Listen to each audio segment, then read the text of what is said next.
Welcome to the human wild, where we venture into the untamed corners of our past, chasing stories that pulse with the heartbeat of humanity. Today, we're stepping into a world of ice and fire, where the earth was raw and our ancestors, Neanderthals and Homo sapiens, wrote a saga that still lives in our blood. Imagine a time when glaciers carved the land, and the skies could darken with ash in an instant. This is the story of the Neanderthals, our ancient kin, and the dark, thrilling truth of their ancestry.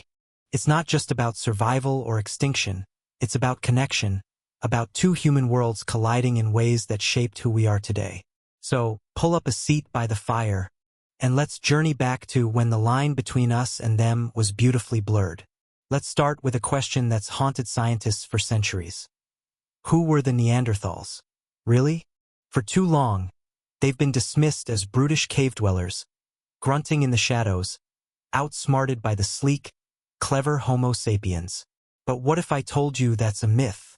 That the Neanderthals were far more like us than we ever dared to imagine? Around 500,000 years ago, a branch of humanity split off, carving its own path through the wilds of prehistory. These were the Neanderthals, or Homo sapiens neanderthalensis to some, a subspecies so close to us that even now experts debate whether they were truly separate or just another shade of human.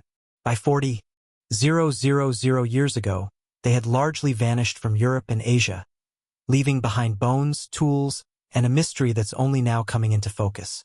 Picture a Neanderthal woman, her remains unearthed from Siberia's Denisova cave, 100,000 years old. Scientists peered into her DNA and found something that stopped them in their tracks. She had type A blood. Another woman, from nearby Shagarskaya cave 48,000 years ago, also carried type A. And a third, from Croatia's Vindija cave, 64,000 years old, had type B. This wasn't what we expected. We used to think Neanderthals were all type O like chimps or gorillas, but here they were, carrying the full spectrum of modern human blood types. It's as if their veins were whispering a secret. We're not so different after all. Then there's the rhesus factor, Rh positive, Rh negative, you know the drill. But these Neanderthal women carried something rare, rhesus plus incomplete. First, scientists thought this was unique to a handful of Aboriginal people in Australia's Western Desert or a few dozen in Papua New Guinea. Finding it in Neanderthal DNA? That's a game changer. It tells us this rare trait isn't some modern quirk. It's ancient, a thread tying us to our Neanderthal cousins, lost in most of us but preserved in a few. It's like discovering a hidden chapter in the book of humanity, one that binds us closer than we ever thought possible. This closeness wasn't just in their blood, it was in their lives. Neanderthals and Homo sapiens didn't just share the same landscapes. They shared moments, genes, maybe even firesides. But it wasn't always easy. Imagine a Neanderthal woman and a Homo sapiens man, their worlds colliding in a fleeting spark of connection. There's a 1 in 5 chance their child could face hemolytic disease, where mismatched blood types turn the mother's immune system against the fetus. It's a brutal reminder that even in prehistory, reproduction came with risks, possibly limiting how often these unions bore fruit. Now, think about what it took to be a Neanderthal. They had massive brains, bigger than ours, demanding a diet packed with protein and fat, especially for their fast-growing toddlers. A Neanderthal mother, hunting through icy forests, needed to consume vast amounts of meat to produce enough milk for her child. That kind of energy drain could mean longer gaps between births, slowing their population growth compared to Homo sapiens. It's a glimpse into the raw, relentless demands of their world, where every calorie was a battle won. Yet, those ancient unions left a mark. Many of us carry Neanderthal DNA today. Bits of their legacy in our skin tone, our hair color, maybe even the way our immune systems fight. Every glance in the mirror might hold a whisper of a Neanderthal ancestor. Picture it. A young Neanderthal woman, pale-skinned and strong, her eagle-talon bracelet glinting as she moves through the forest. Across from her stands a Cro-Magnon man, tall and lean, his wolf fur coat swaying, his eyes wide with curiosity. In this moment, they're not so different. They're human, drawn together by something primal, something that will echo through the ages. Let's step deeper into that moment, into a misty valley where the trees hum with secrets and the air is alive with possibility.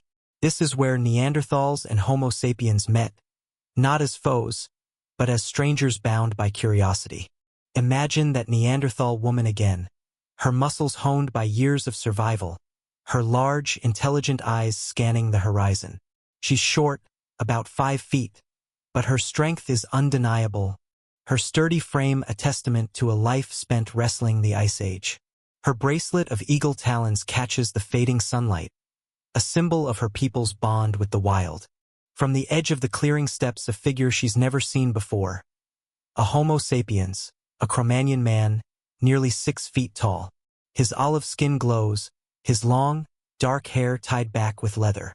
His coat, trimmed with wolf fur, sways as he moves, cautious but intrigued. His features are softer, more delicate than the Neanderthal men she knows, and there's a spark in his eyes. Maybe wonder, maybe a question. They don't share a language, but they don't need one. Their shared humanity speaks louder than words, a silent promise in the way they watch each other. This isn't just a story. It's a truth we're only now piecing together. Scientists sequenced the DNA of 3 Neanderthals, living between 38,000 and 53,000 years ago, and found their Y chromosomes, passed from fathers, were shockingly similar to ours. This wasn't a small thing. It suggests Neanderthal men and Homo sapiens women were pairing up, often enough that Neanderthal Y chromosomes might have been entirely replaced by those of modern humans as their numbers dwindled. It's a sign of deep, frequent gene flow, a blending of worlds. But it wasn't just the men. Mitochondrial DNA, passed from mothers, tells another story. Finding early modern human mitochondrial DNA in Neanderthal remains points to Homo sapiens men pairing with Neanderthal women. These exchanges happened over a vast stretch, likely between 270,000 and 100,000 years ago, during warmer times when paths crossed more often. Picture the children born from these unions, carrying the strength of Neanderthals and the agility of Homo sapiens, a hybrid vigor that shaped the future. This wasn't just biology, it was culture. Imagine that Neanderthal woman and Cro-Magnon man by a fire, sharing roasted game and fermented berries. Her language is guttural, rich with gestures. His is melodic, but their actions bridge the gap. She teaches him to knap a flint blade with precision. He offers a woven cord, a craft of his people. In the firelight, their differences fade, replaced by a connection that feels timeless. It's raw, primal, and deeply human. But let's not oversimplify it. These encounters weren't always about warmth or equality. French archaeologist Ludovic Slimic reminds us that when groups live close but differ in language or tradition, they often exchange women to forge alliances. This practice, patrilocality, was true for Neanderthals and early humans alike. Your sister joins my tribe, my sister joins yours. It's about survival, about building bonds in a brutal world. DNA backs this up. Late Neanderthals carried 10% archaic Homo sapiens DNA from earlier encounters, but none from modern Homo sapiens, hinting at a complex dance of genes and culture. These moments weren't just fleeting, they shaped both groups. Neanderthals were adventurers, their high-testosterone males venturing far, much like their Denisovan cousins. Homo sapiens brought agility, innovation, complementing the Neanderthals' raw power. Together, they created something new, a legacy woven into our DNA. As we imagine these ancient firesides, we feel the weight of their story, a story of connection, of survival, of humanity's first steps toward unity. Now, let's walk deeper into the Neanderthal world, beyond their genes and encounters. Picture their encampment, nestled in the Caucasus Mountains 40,000 years ago. Smoke curls from a central fire, the air thick with roasted meat and herbs. Neanderthals move with purpose, broad-shouldered men, strong women, children darting between hide tents. Their language, rough to our ears, is alive with meaning, carrying warmth and invitation. This is a world of resilience, of creativity, of a people who thrived against all odds. Forget the old stereotypes of knuckle-dragging brutes. Neanderthals were built for survival, their stocky bodies perfect for the cold. That Neanderthal woman we met stood 5 feet tall, her frame solid, her large eyes always alert. She could track a deer, wield a spear, endure winters that would break us. But it wasn't just strength. Their massive brains, larger than ours, hint at a rich inner world, one of planning, problem-solving, maybe even storytelling. They weren't just surviving, they were creating. Their culture was vibrant. They crafted tools with precision, flint blades sharp enough to slice hide like butter. They wore ornaments, eagle-talon bracelets, shell necklaces, showing a sense of beauty and identity. Their fires were gathering places for stories, laughter, bonds. Imagine an elder, his face lined with wisdom, teaching the young to hunt, to read the stars, to honor their prey. This was a culture rooted in the land, in survival but also in meaning. Now, picture a moment of contact. A group of Homo sapiens hunters stumbles upon this encampment, drawn by the scent of smoke. They've heard whispers of the others, these powerful people of the forest. The Neanderthals spot them instantly, hands tightening on spears. But their leader, a burly man with a weathered face, raises a hand in greeting, beckoning the newcomers to the fire. The Homo sapiens hesitate, then sit, the flames easing their nerves. What unfolds is a bridge between worlds. They share food, roasted game, fermented berries. Laughter breaks out as a Neanderthal child mimics the newcomer's gestures. The Neanderthals show them how to spot mammoth tracks. The Homo sapiens offer a stronger knot. Gestures and expressions bridge their language gap, and a sense of respect grows, born from their shared struggle against the land. As night falls, the Neanderthal leader invites women from their tribe, a gesture of alliance. The Homo sapiens leader accepts with reverence, understanding the weight of this moment. A merging of bloodlines, a bond for survival. These encounters happened across millennia, laying the foundation for a deeper connection. The children born from these unions carried both worlds, their bloodlines intertwining.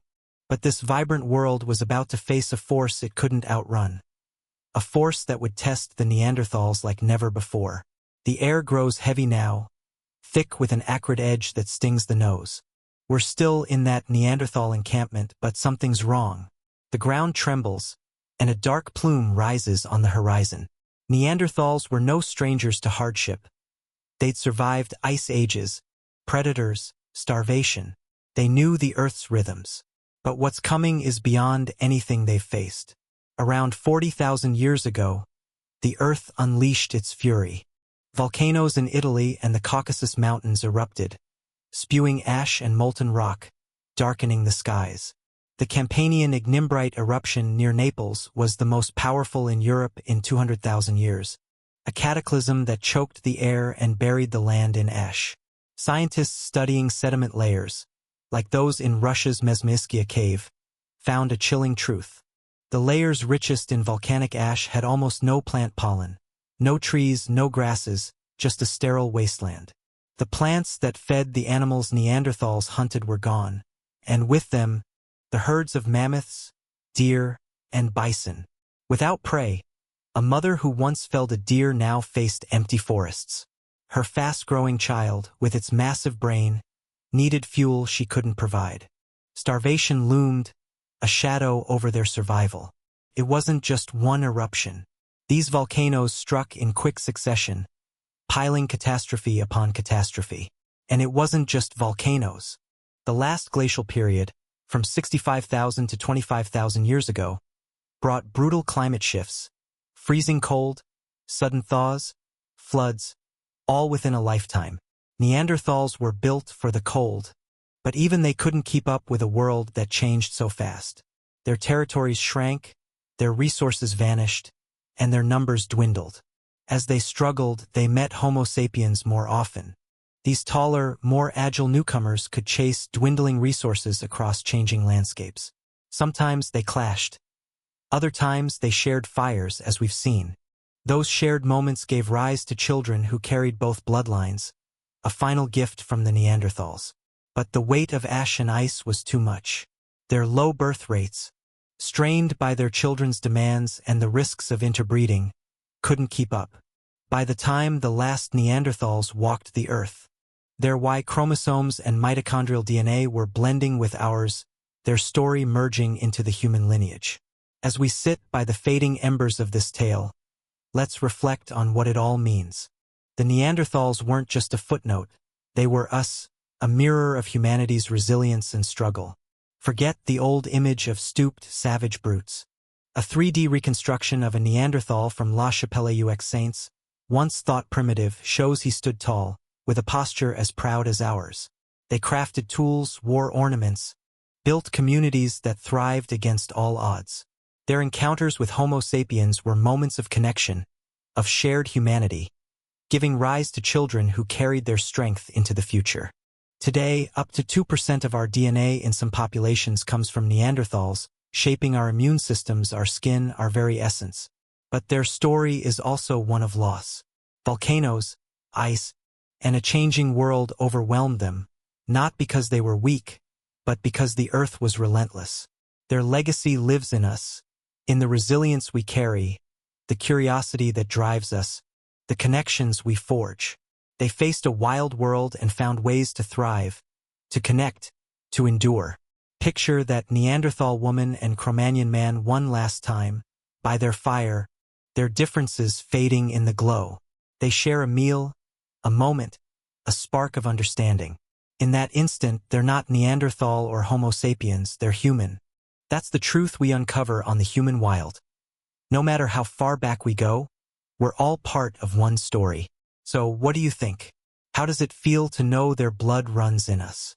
Drop a comment below, share your thoughts, and don't forget to subscribe for more journeys into the human wild.